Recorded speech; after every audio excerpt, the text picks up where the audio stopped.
Good morning students. आज पिबलोक के 6th lecture के अंदर हम ऑक्सो एसिड्स ऑफ नाइट्रोजन के बारे में बात करने वाले हैं, जिसमें मेनली हम बात करेंगे नाइट्रिक एसिड के बारे में। ओके, तो आज मैं इस लेक्चर में डॉक्टर सुनील वत्स आपका वेलकम करता हूं एबीपीएस ट्यूटोरियल्स की तरफ से। ओके, और अगर आपने अभी तक हमारा YouTube चैनल सब्सक्राइब नहीं किया है तो प्लीज सब्सक्राइब कर दें, ताकि आपको लेटेस्ट वीडियोस का अपडेट मिलता रहे। ओके, तो नाइट्रोजन 3 ऑक्सो एसिड्स बनाता है। फर्स्ट उसके अंदर है H2N2O2, जिसको मैं हाइपोनाइट्रस एसिड बोलता हूं। सेकेंड आपके पास है HNO2, जिसका थोड़ा बहुत हम बात कर चुके हैं, नाइट्रस एसिड। और थर्ड जो हमारे पास है वो है HNO3 नाइट्रिक एसिड, जिसके बारे में हम डिटेल में डिस्कस करेंगे। ओके, तो स्ट्रक्चर की बात कर लेते हैं। तो हाइपोनाइट्रस एसिड के लिए N double bond N OH OH hyponitrous acid. Nitrous acid का HON डबल बॉन्ड O, ये है नाइट्रस एसिड। और नाइट्रिक एसिड के लिए कुछ इस तरह नाइट्रिक एसिड का स्ट्रक्चर मिलता है। ओके, तो हम जो डिस्कस करने वाले हैं, ज्यादा डिटेल में नाइट्रिक एसिड को डिस्कस करेंगे, क्योंकि इंपॉर्टेंट भी यही है। ओके, ज्यादा जो इंडस्ट्रीज में या जो आपके सराउंडिंग्स में एप्लीकेबिलिटी है वो भी नाइट्रिक एसिड की ही है। ओके, तो हम बात करते हैं नाइट्रिक एसिड के बारे में। फर्स्ट बात करें प्रिपरेशन, कि हम प्रिपेयर नाइट्रिक एसिड को कैसे कर सकते हैं। ओके, अगर लैब की बात करें तो लैब में इसे प्रिपेयर किया जाता है सोडियम नाइट्रेट से। NaNO3 को मैं क्या करता हूं, सल्फ्यूरिक एसिड से ट्रीट कर देता हूं और इसको हीट करता हूं। हीट करने के बाद क्या होगा, NaHSO4 प्लस HNO3 बन जाता है। ओके, तो ये आपके पास लैब मेथड है। उसके बाद कमर्शियल स्केल पे बात करें हम, तो कमर्शियल स्केल पे तो हमारे पास जो थोड़ी देर पहले बात हुई थी हमारी, थोड़े प्रीवियस लेक्चर में ओसवाल्ड्स प्रोसेस की बात हुई थी, जिसमें हमने नाइट्रिक ऑक्साइड को बनाया था अमोनिया के ऑक्सीडेशन से। और ये बोला था कि उस जो प्रीवियस लेक्चर में कि नाइट्रिक ऑक्साइड जो ओसवाल्ड प्रोसेस जिससे नाइट्रिक एसिड बनाते हैं उसका एक स्टेप है, तो उसके बारे में बात कर रहे हैं। तो सबसे पहले जो अमोनिया है उसको हम ऑक्सीडाइज करते हैं। ओके, और अमोनिया को ऑक्सीडाइज किसकी प्रेजेंस में करते हैं, पहले प्लेटिनम या rhodium goes 500 kelvin temperature nearly और 9 बार प्रेशर। यहां हमारे पास बनता है नाइट्रिक ऑक्साइड प्लस वाटर। ये हमने बात की थी इस रिएक्शन के लिए। ओके, तो जो नाइट्रिक ऑक्साइड बनता है, ये हमें बोला था कि ये अनस्टेबल भी होता है, क्योंकि इसके अंदर ओड इलेक्ट्रॉन होता है। तो बड़ी आसानी से या बड़ी जल्दी ये रिएक्ट करता है, क्योंकि वहां हमने 2 रिएक्शंस पढ़ी थी इसके लिए, एक तो O2 के साथ में और एक Cl2 के साथ में। यहां हमारा O2 के साथ रिएक्शन होगा NO का, और यहां बन जाएगा हमारे पास NO2 नाइट्रोजन डाइऑक्साइड। ओके, और जब हम इस नाइट्रोजन डाइऑक्साइड को वाटर के अंदर डिसोल्व करते हैं, NO2 प्लस H2O, यहां से बनता है आपके पास HNO3 और प्लस साथ में नाइट्रिक ऑक्साइड दोबारा बन जाता है, और उसको हम रिसाइकल कर लेते हैं। तो ये आपका क्या बन गया, नाइट्रिक एसिड। ओके, तो इस जो आपके पास एक्वस HNO3 को कंसंट्रेट करते हैं बाय डिस्टिलेशन, जो एक्वस फॉर्म में मिलता है आपको, ये 68% HNO3 बाय मास मिल जाता है यहां से।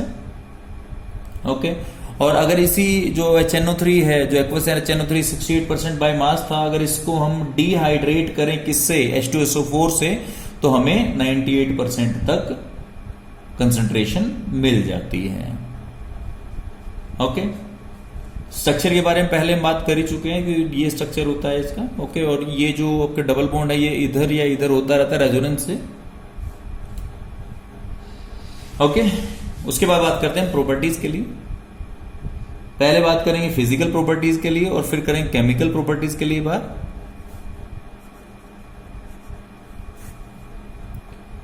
जो प्योर नाइट्रिक एसिड है वो फ्यूमिंग होता है, मतलब फ्यूम्स निकलते हैं, व्हाइट कलर के फ्यूम्स निकलते हैं पंजेंट ओडर में, ओके। और जो आपकी कलरलेस होता है, जो ये प्योर होता है, ओके। अगर इम्प्योर होगा तो उसके अंदर स्लाइटली येलोइशनेस आ जाती है, ओके। उसके बाद 231.4 केल्विन के ऊपर फ्रीज कर जाता है और 355.6 केल्विन के ऊपर ये बॉईल हो जाता है, ओके। और इसके अंदर जो नाइट्रिक एसिड है इसके अंदर नाइट्रोजन के ऑक्साइड जो वो डिजोल्व फॉर्म में मिलते हैं, ओके। तो ये फिजिकल प्रॉपर्टीज हैं। अब मेन आते हैं हम केमिकल प्रॉपर्टीज के ऊपर। तो केमिकल प्रॉपर्टीज में फर्स्ट जो है इसका पार्ट है वो है डीकंपोजिशन। अगर हीट करेंगे तो डीकंपोज हो जाता है, और डीकंपोज कैसे होता है, ये नाइट्रोजन के ऑक्साइड्स में, ऑक्सीजन में और वाटर में डीकंपोज कर जाता है, nitrogen dioxide plus oxygen plus water में, ओके। उसके बाद एसिडिक नेचर की बात कर लेते हैं कि एसिड तो देखो नाइट्रिक एसिड ही बोल रहे हैं, जब नाम से ही एसिड बोल रहे हैं तो डेफिनेटली उसका एसिडिक नेचर तो होगा ही होगा। एसिडिक नेचर में क्या होगा, HNO3 को हम एक्वस सॉल्यूशन में डिसोल्व कर देंगे, वाटर में डिसोल्व कर देंगे, तो हमारे पास क्या बनेगा, H3O पॉजिटिव एक्वस प्लस में NO3 नाइट्रेट आयन बन जाएगा, ओके। मोनोबेसिक होता है, ठीक है। और क्योंकि हमें पता है कि मेटल्स के ऑक्साइड जो होते हैं या बाइकार्बोनेट कार्बोनेट होते हैं, अल्कलाइन इन नेचर होते हैं, तो एसिड से रिएक्ट कर सकते हैं। तो इसके एसिडिक नेचर को प्रूव करने के लिए हम क्या करते हैं, कैल्शियम ऑक्साइड से इसको रिट्रीट कर देते हैं।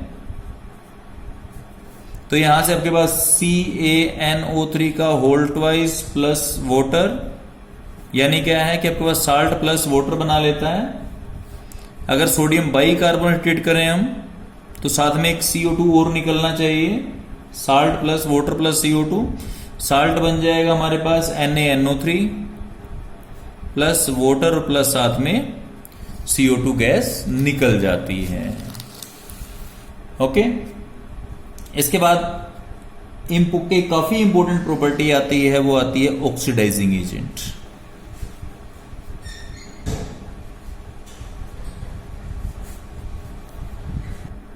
इस प्रॉपर्टीज को हम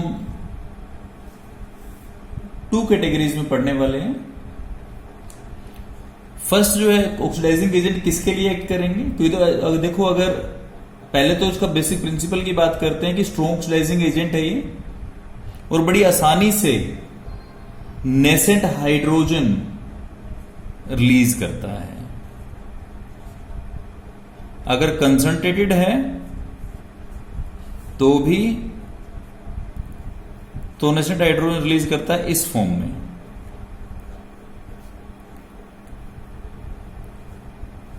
और अगर डाइल्यूट है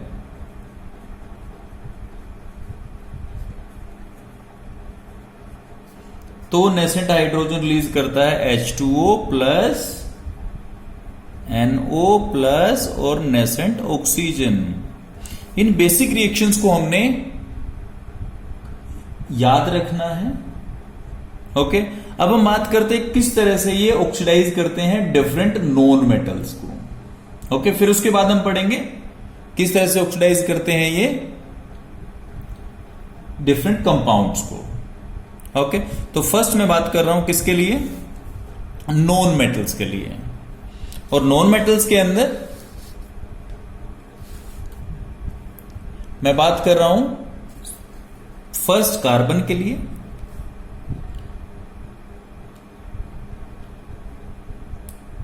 पहले जो रिएक्शन राइट अप कर रहा हूं मैं वो ऑक्सीडाइजिंग बेसिक रिएक्शन जो मैंने अभी थोड़ी देर पहले राइट अप किया, 2HNO3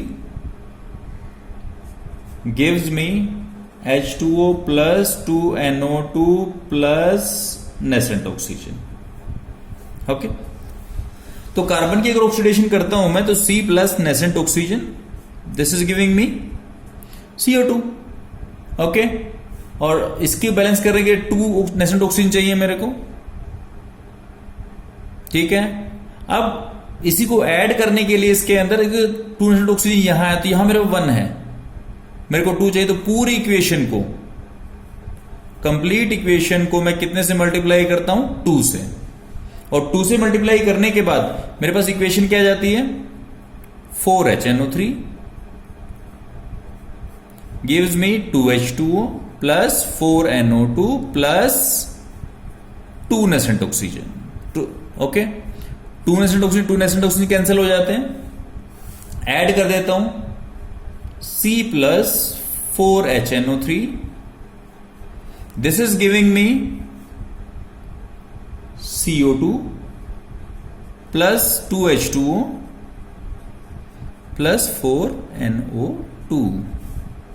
तो कार्बन की ऑक्सीडेशन के लिए मेरे पास ये बैलेंस केमिकल इक्वेशन हो जाती है। ओके, इसी तरह से मैं सल्फर के लिए अगर बात करूं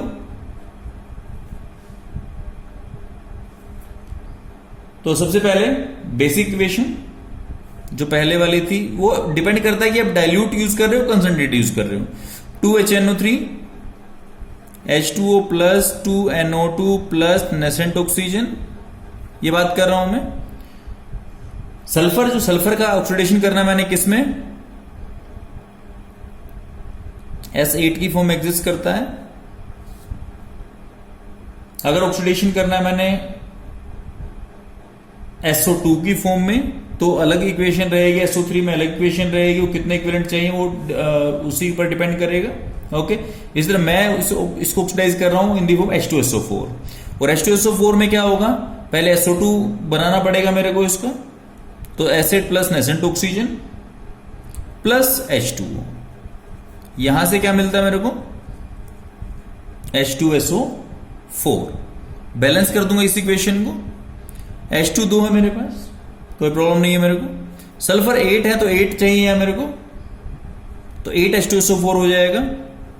अब उसके अकॉर्डिंग 8 2 16, तो यहां मेरे को 8 वाटर चाहिए। ओके, अब ऑक्सीजन चेक कर लेता हूं। 8 4 32, इधर मेरे पास है 8 ऑक्सीजन है सिर्फ। ओके, तो 8 प्लस 24 हो गए 32, काम हो गया मेरा। अब जो 24 नेसेंट ऑक्सीजन है, इधर 1 नेसेंट ऑक्सीजन है, तो मैं क्या करूं? पूरी की पूरी इक्वेशन को 24 से मल्टीप्लाई कर दूंगा। तो यहां क्या होगा? 24 2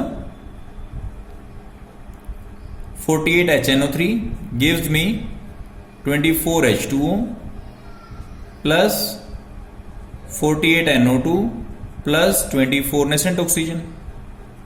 ओके, 24 कैंसिल हो जाएगा। यहां मेरे पास क्या होगा? S8 plus 48 HNO3 giving me 8 H2O, इधर 24 इधर है, तो रिमेनिंग कितना रहेगा? 16 H2O plus 48 NO2 plus H2SO4 मेरे पास 8 है,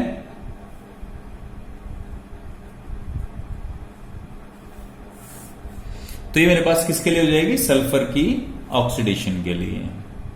ओके, तो इसी तरह से मैं बेसिक इक्वेशन रख के और अपना डिफरेंट नॉन मेटल ऑक्सीडाइज कर सकता हूं। अगर मैं बात करता हूं आयोडीन के ऑक्सीडेशन के लिए, इसी तरह मैं इक्वेशन बना लूंगा। I2 प्लस 10 HNO3, ये बैलेंस केमिकल इक्वेशन लिख रहा हूं ऑक्सीडाइज्ड जो है आपके पास। 2HIO3 plus 10NO2 plus 4H2O, ये आयोडीन के ऑक्सीडेशन के लिए है। फॉस्फोरस के लिए P4 plus 20 HNO3,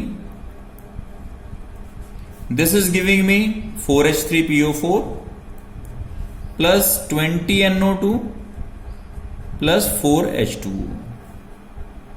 okay, antimony के लिए Sb plus 5HNO3, this is giving me antimonic acid H3SbO4 plus H2O plus 5NO2। Okay, तो इस तरह से मैं नॉन मेटल्स को नाइट्रिक एसिड की हेल्प से ऑक्सीडाइज कर सकता हूं। ओके, अब मैं बात करता हूं, ये मेरे पास हो गया oxidising agent, oxidation of non metals. अब नॉन मेटल से आगे जब मैं बात कर रहा हूं तो बात कर रहा हूं डिफरेंट कंपाउंड्स को कैसे मैं ऑक्सीडाइज कर सकता हूं। ये ऑक्सीडाइजिंग एजेंट के हेड के अंडर ही सब आ रहा है। ओके, तो सबसे पहले हाइड्रोजन सल्फाइड की बात मैं कर लेता हूं। अब यहां जो मेरे पास मैं कंसंट्रेट और डाइल्यूट दोनों अलग अलग बात करूंगा, क्योंकि जो नॉन मेटल्स हैं वो कंसंट्रेटेड नाइट्रिक एसिड से ऑक्सीडाइज होते हैं, बट कंपाउंड जो होते हैं वो डाइल्यूट से भी और कंसंट्रेट से, पर प्रोडक्ट डिफरेंट होते हैं। ओके, तो सबसे पहले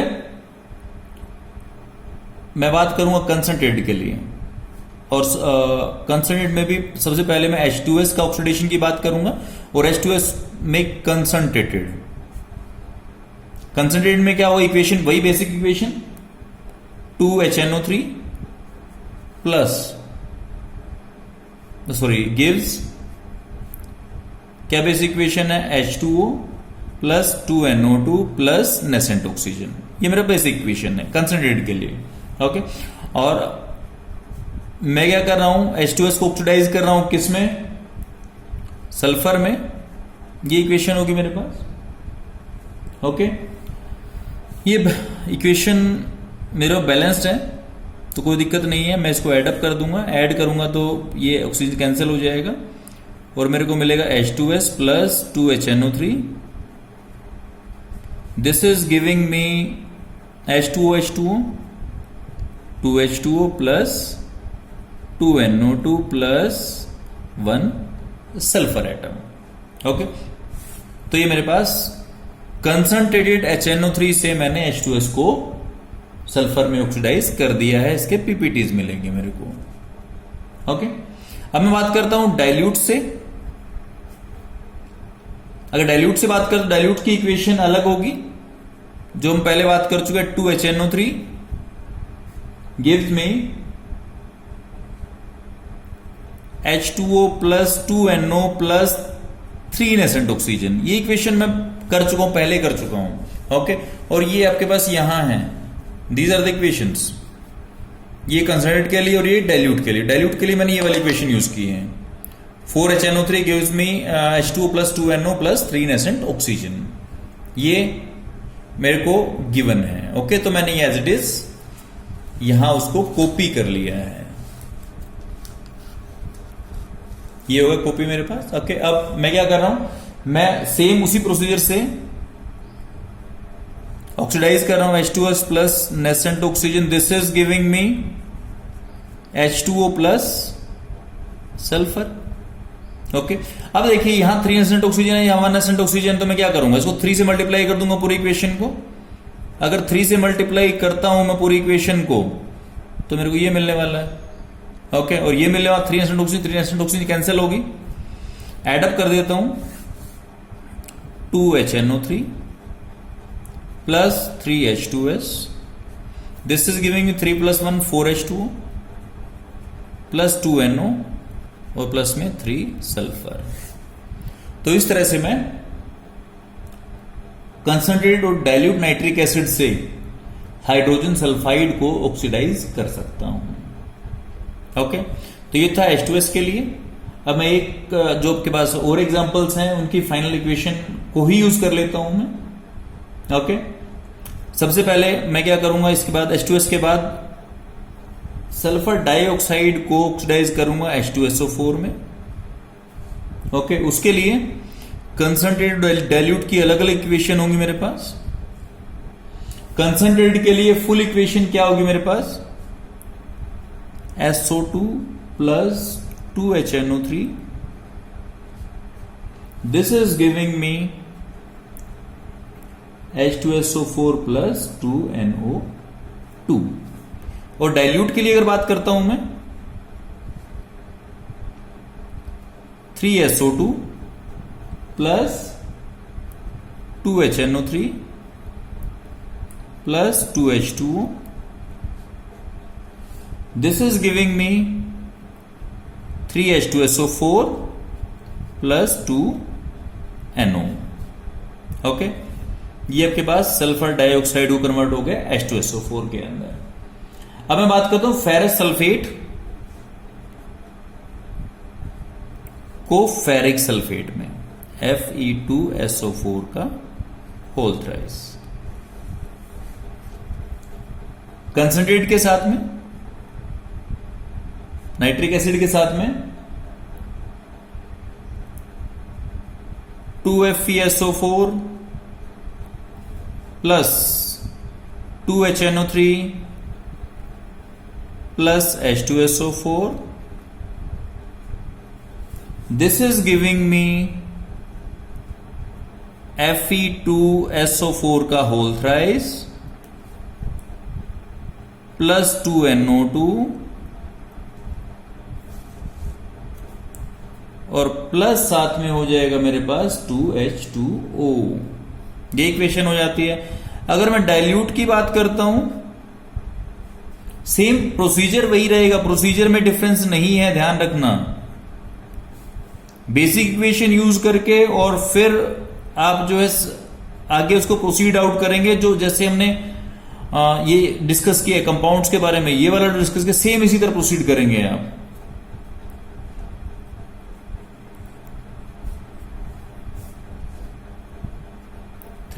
Fe2SO4 का whole thrice plus 4H2O plus 2NO।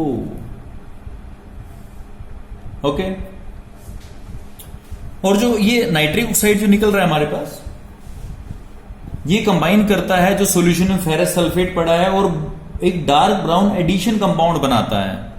Okay, और वो डार्क ब्राउन एडिशन कंपाउंड जो होता है उसका फॉर्मूला जो होता है that is FeSO4NO, nitroso ferrous sulphate.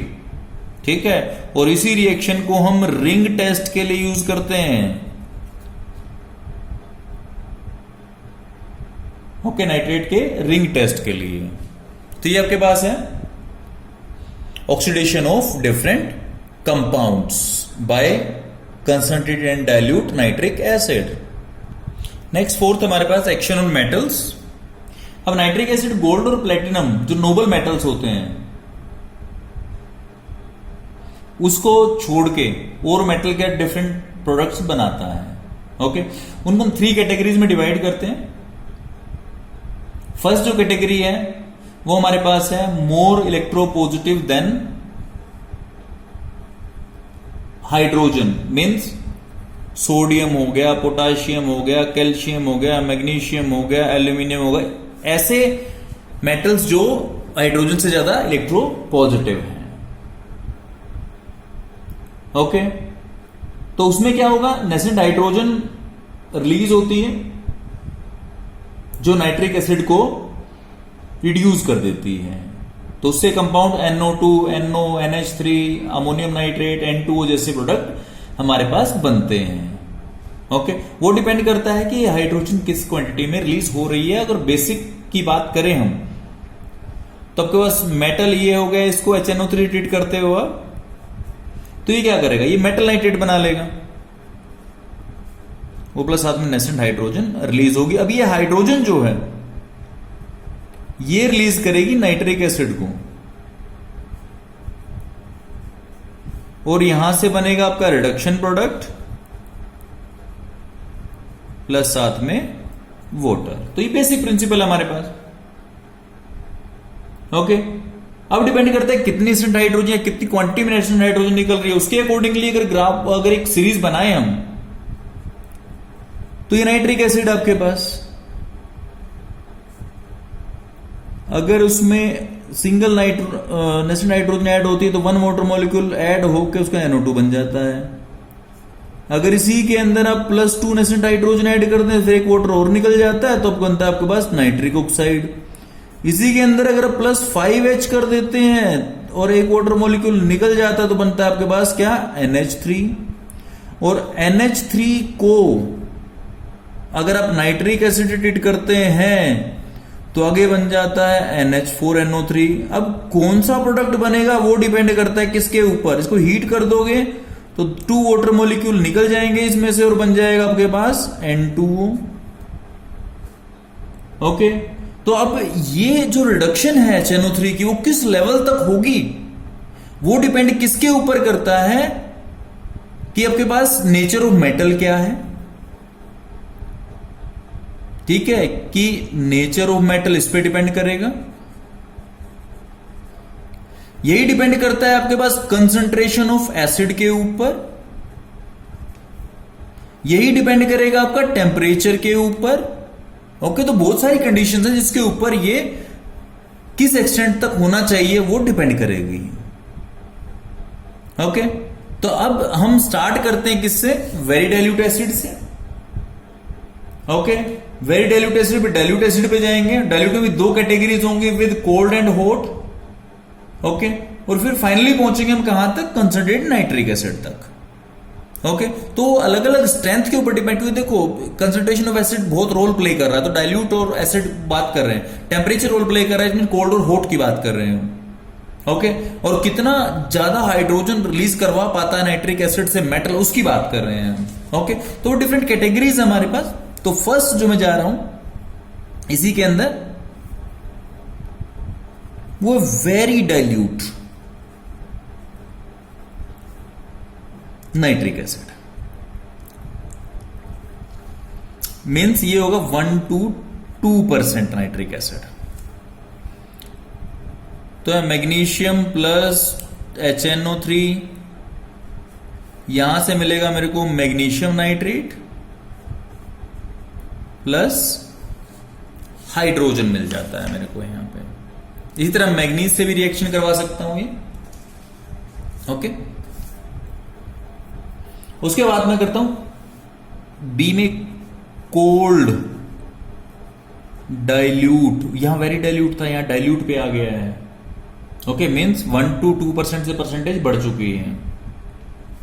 तो इसके लिए अगर मैं बात करता हूं तो जिंक को चेक कर लेता हूं मैं। Zinc plus HNO3, this is giving me zinc nitrate plus water और प्लस साथ में अमोनियम नाइट्रेट। ओके, इसी तरह से लेड आपका टिन भी दे सकता है, आयरन भी दे सकता है, लेड भी दे सकता है। ओके, बट लेड के केस में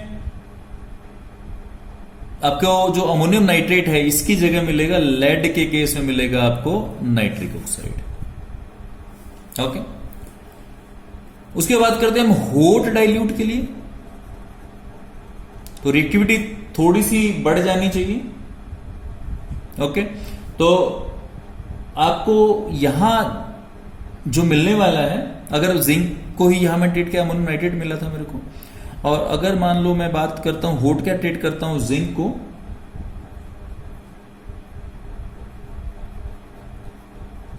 तो यहां मेरे को मिलता है magnesium nitrate, sorry zinc nitrate, zinc ले रहा हूं मैं, जिंक नाइट्रेट मिल रहा है मेरे को, प्लस साथ में H2 और प्लस साथ में N2O। तो हॉट में थोड़ा सा स्पीड ले जाती है रिएक्शन। ओके, इसी तरह से अब मैं बात कर रहा हूं किसके लिए, कंसंट्रेटेड नाइट्रिक एसिड के लिए। कंसंट्रेटेड का मतलब हाईली कंसंट्रेटेड। ओके, तो यहां मेरे पास क्या मिलता है मेरे को, zinc plus HNO3, this is giving me zinc nitrate plus water और प्लस साथ में नाइट्रोजन डाइऑक्साइड। मींस N2 से ज्यादा इसका ऑक्सीडेशन नंबर हो गया है, +4 ऑक्सीडेशन स्टेट में चले गई नाइट्रोजन। ओके, इसी तरह की रिएक्शन मैं किसका कर सकता हूं, मैग्नीशियम के साथ कर सकता हूं, बिस्मथ के साथ कर सकता हूं, लेड के साथ कर सकता हूं। ओके, उसके बाद एक वर्ड आता है मेरे पास, पैसिविटी। जब मेटल जैसे आयरन हो गया, क्रोमियम हो गया, निकल या एल्यूमिनियम हो गया, ठीक है, उसको जब कंसंट्रेटेड HNO3 में डिप करते हैं तो इनकी रिएक्टिविटी कम हो जाती है, नॉर्मल एक्टिविटी जो है कम हो जाती है और पैसिव हो जाता है, ये बोलते हैं उसको। ओके, और वो पैसिविटी क्यों होती है? क्योंकि जो आयरन है, क्रोमियम है, नाइट्रो, ये आपके पास निकल है या एल्यूमिनियम है, इनकी सरफेस के ऊपर एक मेटल ऑक्साइड की लेयर डिपॉजिट हो जाती है जो फर्दर एक्शन को स्टॉप करती है। ओके, तो इसको बोलते हैं पैसिव लेयर, और पूरे प्रोसेस को जो बोलते हैं वो बोलते हैं पैसिविटी बोलते हैं। ओके, ये था आपके पास metals more electropositive than hydrogen. अब मैं बात करता हूं लेस इलेक्ट्रोपॉजिटिव मेटल्स के बारे में, जो हाइड्रोजन से कम इलेक्ट्रोपॉजिटिव हैं। वो आपके पास है कॉपर हो गया, सिल्वर हो गया, मरकरी हो गया, इनके बारे में बात कर लेता हूं। तो रिएक्शन बेसिक रिएक्शन की तरह मेटल प्लस HNO3, यहां से मेटल ऑक्साइड बन जाएगा प्लस NO2 बन जाएगा, या NO, दोनों में से कोई भी एक बनेगा, प्लस साथ में वाटर। और जो मेटल ऑक्साइड होगा वो HNO3 रिएक्ट करेगा और यहां से बनेगा मेटल नाइट्रेट प्लस साथ में वाटर। ओके, तो कॉपर के लिए अगर बात मैं करता हूं तो कॉपर के लिए इक्वेशन क्या रहती है? CuO plus, sorry copper, not copper oxide, copper oxide तो यहां बनता है Cu plus 4HNO3, this is giving me CuNO3 का whole twice plus 2H2O plus 2NO2। तो इस तरह से इक्वेशन जो है मैं कंसंट्रेटेड के साथ ये हो जाती है, डाइल्यूट के साथ ये कंसंट्रेटेड के साथ है। और अगर डाइल्यूट की मैं बात करूं तो उस केस में 3Cu plus 8HNO3, this is giving me copper nitrate plus H2O और प्लस साथ में नाइट्रिक ऑक्साइड हो जाता है। ओके, तो थर्ड कैटेगरी में आती है noble metals. Noble metals gold, platinum हो गया, डायरेक्टली तो HM से रिएक्ट करता नहीं है, बट उसके लिए हम क्या करते हैं? एक्वा रिजिया, एक मिक्सचर होता है 3 पार्ट HCl और 1 पार्ट जो आपके पास है HNO3, इसका मिक्सचर होता है एक्वा रिजिया। ओके, तो उससे उनका रिस्पेक्टिव क्लोराइड बन जाता है। जैसे हम चेक कर लेते हैं, जब आप 3HCl प्लस 1HNO3 को ऐड करते हो तो यहां से बनता है आपके पास NOCl nitrosyl chloride plus H2O plus nascent chlorine. Okay, और ये नेसेंट क्लोरीन जो काफी रिएक्टिव होती है, क्या करती है? Au प्लस जो आपके पास Cl है, AuCl3 ओरिक क्लोराइड बना लेती है। और अगर प्लेटिनम के साथ रिएक्ट करेगी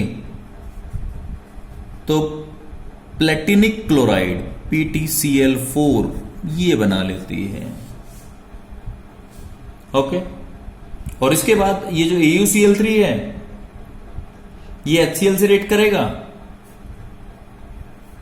यहां से बन जाएगा HAuCl4, ओरोक्लोरिक एसिड बोलते हैं इसको हम। ओके, और अगर इसको हम ट्रीट करें HCl के साथ में तो ये हमें मिलने वाला है H2PtCl4, इसको बोलते हैं क्लोरोप्लेटिनिक एसिड, ये बन जाता है हमारे पास। ओके, तो ये मेरे पास था एक्शन ऑन मेटल्स। अब मैं बात कर रहा हूं किसके लिए? Action on organic compounds. Organic compounds आपके पास हैं, सबसे पहले ऑक्सीडेशन है,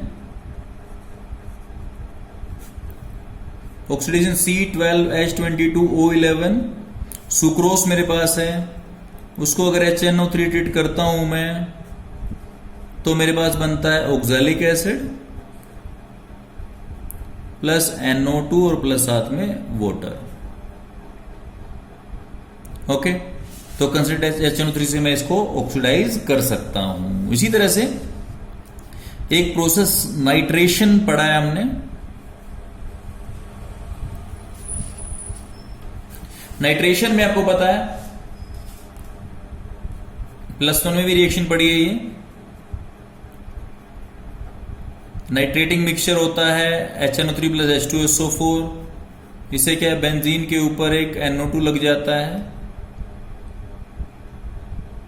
ओके, तो इस तरह की पड़ी है आपने रिएक्शन ये, ठीक है। तो नाइट्रेशन कर सकते हैं उससे हम।